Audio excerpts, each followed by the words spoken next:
नमस्ते। आप सभी का हमारी चैनल में स्वागत है।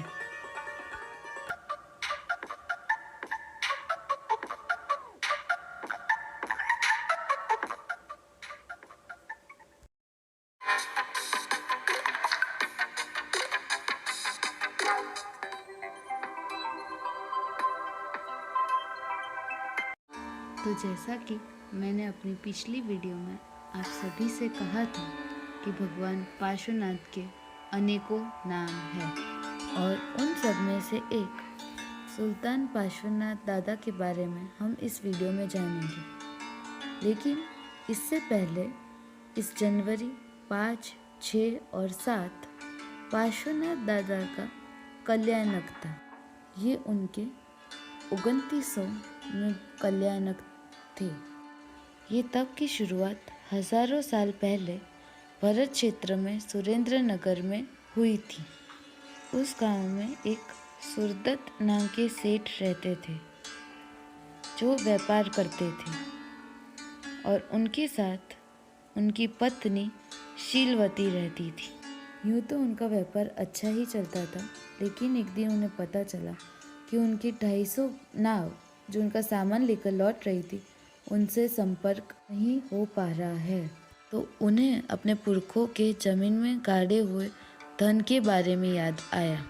तो उन्होंने उसे निकलवाने का प्रयास किया, लेकिन उस गड्ढे में से धन के बजाय कोयला निकला। फिर उन्हें कहीं से समाचार प्राप्त हुआ कि उनके 500 बैलगाड़ी जिसमें उन्होंने सामान भिजवाया था उन्हें लुटेरों ने लूट लिया है। इन दुखद समाचारों के बीच उन्हें ये समाचार प्राप्त हुआ कि गांव में आचार्य श्री देवेंद्र सूरी जी पधारे हैं। वो अगले दिन उनके प्रवचन में गए और प्रवचन के बाद उन्हें अपनी सारी समस्याएं बताई। आचार्य जी ने उन्हें अगले दिन आने का आदेश दिया। उसी रात मुनिराज ने अधिष्ठायक देवेंद्र का आह्वान किया और उन्हें सेठ जी की समस्या बताई और कहा कि ऐसे दान धर्म करने वाले सेठ जो जैनों की प्रतिष्ठा बढ़ा रहे उन पर समस्या आन पड़ी है। अधिष्ठायक देव धर्मेंद्र ने उन्हें उस समस्या का समाधान दिया। अगले दिन सेठ जी आए तो गुरु भगवंत ने उन्हें अधिष्ठायक देव का बताया हुआ उपाय बताया और कहा कुछ दिनों में ही पार्श्वनाथ भगवान का जन्म एवं दीक्षा कल्याणक आ रहा है। उनकी आराधना होने वाली है। पोषवदी दशम को जन्म कल्याणक और पोषवदी एकादशी को दीक्षा कल्याणक है। इन्हें जोड़िया पर्व भी कहा जाता है। नवमी के दिन चवन कल्याणक की स्थापना के रूप से और दशम और एकादशी को मूल रूप से 10 साल 10 महीने आराधना करने से सेठ जी की सारी समस्याओं का अंत होगा। सेठ जी के 8म तप प्रारंभ करते ही एक के बाद एक शुभ समाचार आने लगे। उसके बाद ये तप करते करते सेठ जी को धंधे में जितना नुकसान हुआ था उससे कई ज़्यादा फायदा हुआ। तब से ये तप की प्रथा चली आ रही है और मेरा तो ये मानना है कि कोई भी तप शुद्ध भावना, विचार और मन से करो, उसके बारे में पूरी जानकारी लेकर शुभ विचार से करो तो उसका फल शुभ ही होता है। तप की विधि की बात करें तो इसमें 3 दिन आंबेल, एकाशना या उपवास करना होता है। आंबेल में दूध और दूध से बनाए हुए पदार्थ, हरी सब्जियां, घी, तेल और मसालों का निषेध होता है। उसमें केवल बॉइल्ड खाना ही खाना होता है। एकाशना और उपवास के बारे में मैंने अपनी पहली वीडियो गिरनार तीर्थ यात्रा में बताया है। अगर आपने अभी तक नहीं देखा है तो ज़रूर देखिए, लिंक डिस्क्रिप्शन में है। एकाशना की बात करें तो इसमें 3 दिन में पहले दिन शक्कर का पानी, दूसरे दिन खीर और तीसरे दिन पूर्ण थाली खानी होती है। क्रिया की बात करें तो चैत्य वंदन में 12 खमासने, 12 साथिया करने होते हैं, 12 प्रदक्षिणा, 12 लोकस, 20 नौकार वाली के साथ 12 नौकार गिनने होते हैं। नौकार कुछ इस प्रकार का है।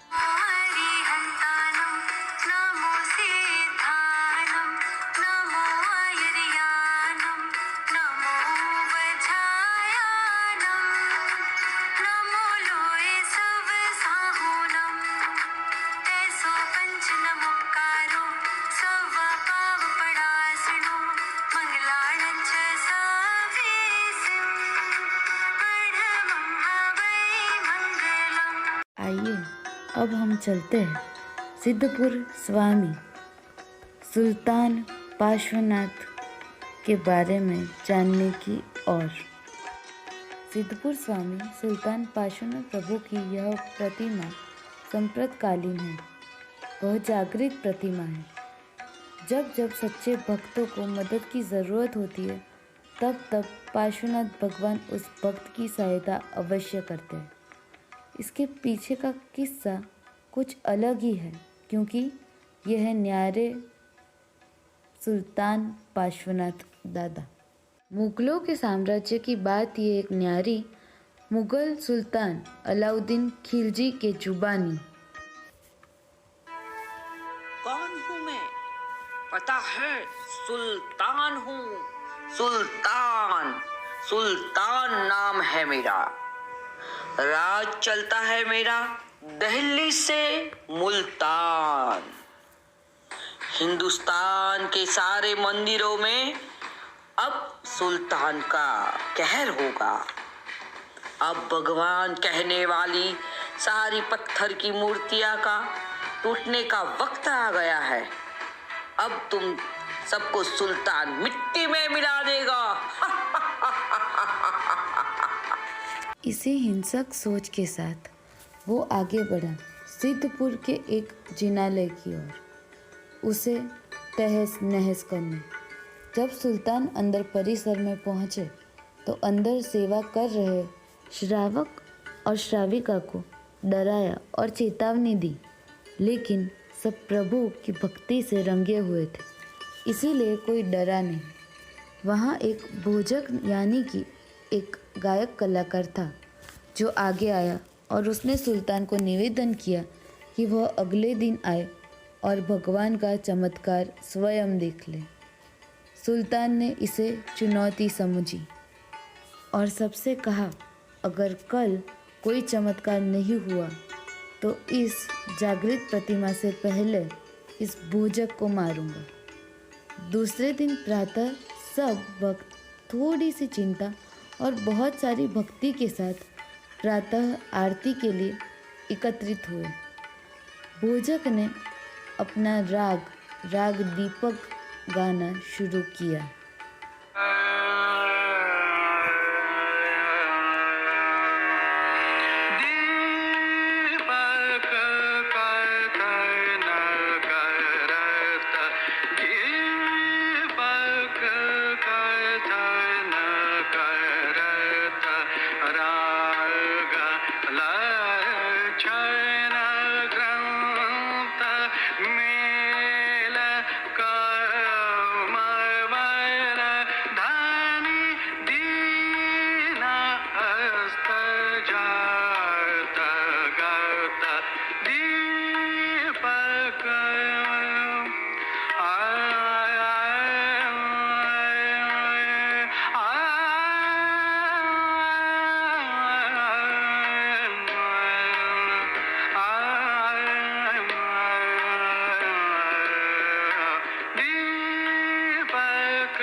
उसी वक्त सुल्तान वहाँ आया और वो भोजक को मारने ही वाला था कि वहाँ एक चमत्कार हुआ।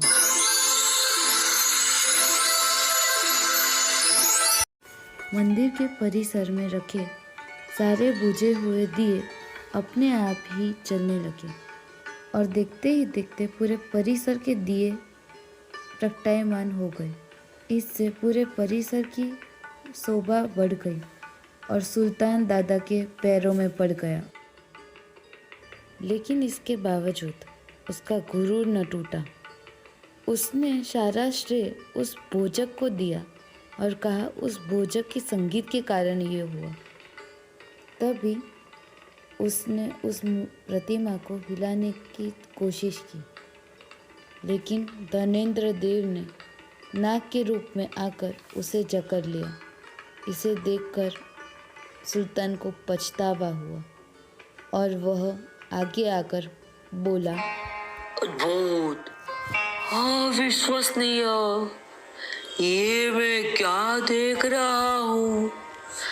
मैंने आपके होने का प्रमाण मांगा, आपने तो चमत्कार कर दिया। मैं तो आपको मिट्टी में मिलाने आया था दादा। मुझसे बहुत बड़ी गलती हो गई, मुझे माफ कर दो दादा, मुझे माफ कर दो। मैं पूरी कायनात का सुल्तान हूँ, ऐसा गुरूर था मुझे। पर दादा, आप तो ये सुल्तान के भी सुल्तान हो, आप सुल्तान पारसनाथ हो।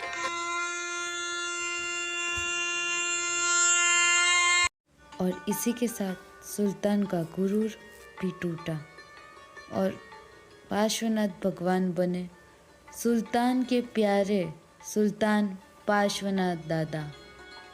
प्राचीन समय से यह प्रतिमा ऊपर के माले पे थी, श्री महावीर स्वामी जिनालय सिद्धपुर के में, और ये जिनालय शहर के बीचों बीच था।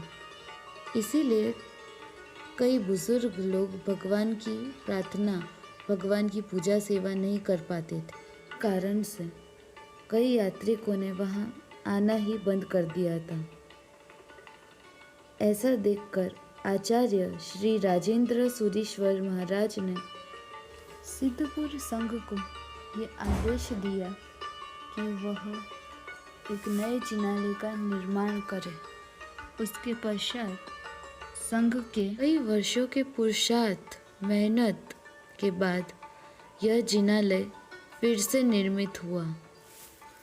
2017 इस साल इस नए जिनालय का उद्घाटन हुआ और अब ये जिनालय मेन हाईवे यानी कि सिद्धपुर के बाहर जो हाईवे पड़ता है वहाँ पर स्थित है। 29 नवंबर 2017 आचार्य विजय राजशेखर सूरीश्वर जी महाराज और सर्वक रत्न श्री कुमारपाल वी शाह की मदद से अब इस पुराने जिनालय की जगह नए जिनालय में जाने के लिए स्टेट बसेस और प्राइवेट व्हीकल्स उपलब्ध हुए। लोकेशन की बात करें तो यह है मेहसाना पालनपुर हाईवे, सुजापुरा, सिद्धपुर डिस्ट्रिक्ट पाटन, गुजरात 384151।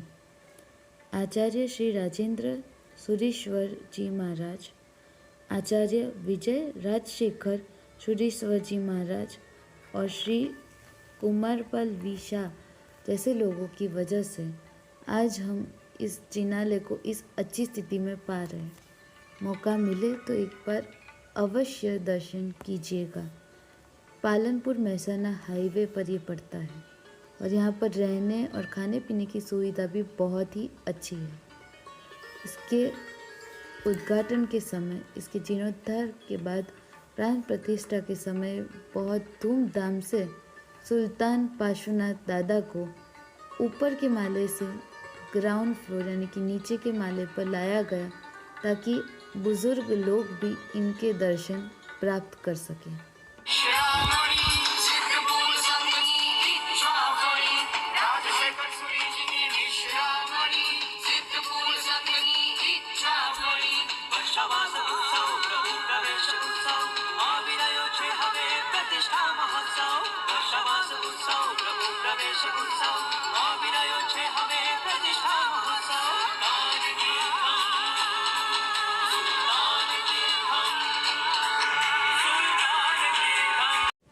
ये है नए जिनालय की तस्वीर, एक बार अवश्य आइएगा। अंत में आप सब से कुछ कहना चाहूँगी। हमने देखा है कि देखते बहुत सारे लोग हैं, पर बहुत कम सब्सक्राइब और लाइक करते हैं। देखिए, मैं समझती हूँ जो जैन नहीं है उन्हें ये सब देखना पसंद ना भी हो, लेकिन इस सुल्तान पाशुनाथ भगवान के किस्से से हमने ये तो समझ ही लिया है कि धर्म तो यहाँ हम इंसानों ने अलग किया है, लेकिन ईश्वर प्रभु के दरबार में सिर्फ एक ही धर्म है, भक्ति और आस्था का। इसी के साथ हमारा ये वीडियो यहीं पर समाप्त होता है। सबके साथ शेयर अवश्य कीजिएगा, क्योंकि सुल्तान पाशुनाथ दादा के किस्से अनेक हैं और ये है न्यारे प्रभु सुल्तान पाशुनाथ सिद्धपुर स्वामी।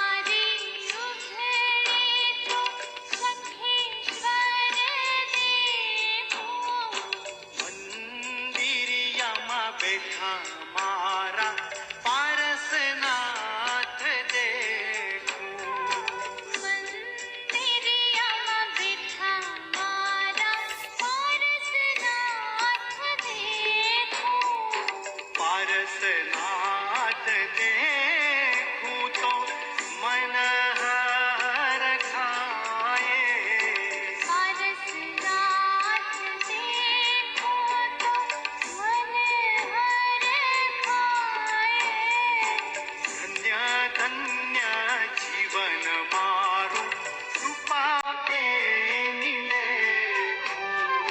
मिलते हैं नेक्स्ट वीडियो में।